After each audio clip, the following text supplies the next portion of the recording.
बाबा साहब अमर रहे, अमर रहे, अमर रहे। जय भीम, जय भीम। उत्तर प्रदेश विधानसभा शीतकालीन सत्र के तीसरे दिन समाजवादी पार्टी के विधायक अतुल प्रधान को पूरे सत्र से निष्कासित कर दिया गया। अतुल प्रधान कल विधानसभा में चौधरी चरण सिंह की प्रतिमा के नीचे धरने पर बैठे। नेता प्रतिपक्ष माता प्रसाद पांडे ने उनको समझा बुझाकर उनका धरना खत्म कराया। आज ये हजरतगंज चौराहे पहुंचे हैं और बाबा साहब भीमराव अंबेडकर की प्रतिमा के नीचे बैठे हुए हैं। अतुल जी, नाराज़गी है आपके अंदर। समाजवादी पार्टी कार्यालय पे अखिलेश यादव ने बड़ी बैठक बुलाई थी, उसमें भी चर्चा करी। आज आप लोग बाबा साहब की फ़ोटो को गले में टांग कर प्रदर्शन कर रहे हैं और आपने स्वास्थ्य का मुद्दा उठाया था कल। ऐसे कौन से नब्ज पे हाथ रख दिया था सरकार की कि इतना बुरा लग गया? देखिए, ये लोग मुद्दे से लोगों को भटकाते हैं। पूरी भारतीय जनता पार्टी का काम सुबह से शाम तक सिर्फ यही है कि जनता को उसके विषय से भटकाया जाए। और उनका विषय जो है दवाई पढ़ाई का सबसे महत्वपूर्ण विषय है। तो मैं दवाई पढ़ाई पर काफ़ी लंबे समय से आंदोलन करता रहा हूँ और मैंने पिछले दिनों कई आंदोलन बड़े किए, जिसमें प्राइवेट अस्पतालों की लूट और सरकारी अस्पतालों की बदहाली।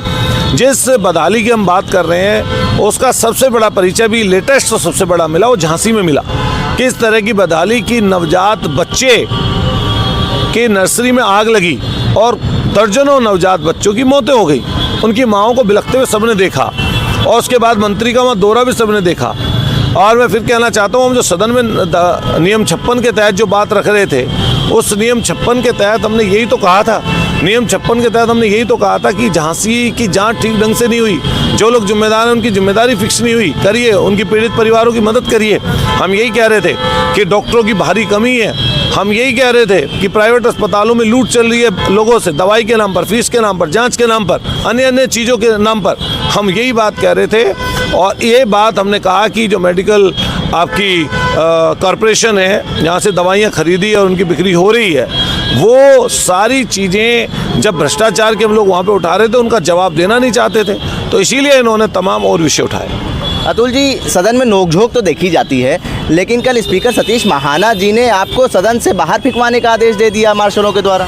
अच्छा, ये तो आप लोग समझ सकते हैं कि किस तरीके की भाषा का इस्तेमाल हुआ। हम लोग पीठ के लिए कभी कुछ गलत नहीं बोल सकते, लेकिन ये विचार है और इस विचार को हम सब लोगों को मिलकर कहीं ना कहीं छोड़ना पड़ेगा।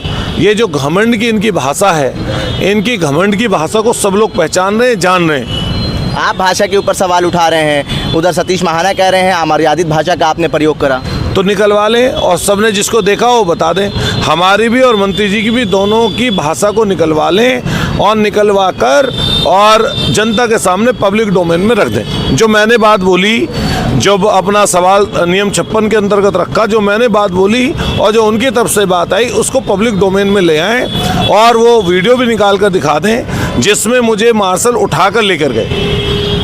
कल डिप्टी सीएम ब्रजेश पाठक से काफ़ी नोकझोंक देखने को मिली। ऐसी कौन सी उनकी बात आपको ज़्यादा बुरी लगी कि आप प्रदर्शन करने लगे और कहने लगे कि माता प्रसाद पांडे को उन्होंने ऐसी बात कही है कि मैं चौधरी चरण सिंह की प्रतिमा के नीचे बैठा हुआ हूँ? देखिए, माता प्रसाद पांडे जी नेता प्रतिपक्ष हैं और इसके साथ साथ वृद्ध नेता हैं, सीनियर नेता हैं, 2 बार विधानसभा अध्यक्ष रहे, कई बार मंत्री रहे, तो उनका अपमान नहीं करना चाहिए। ठीक है, अतुल प्रधान हमारे साथ बात करने के लिए मौजूद थे।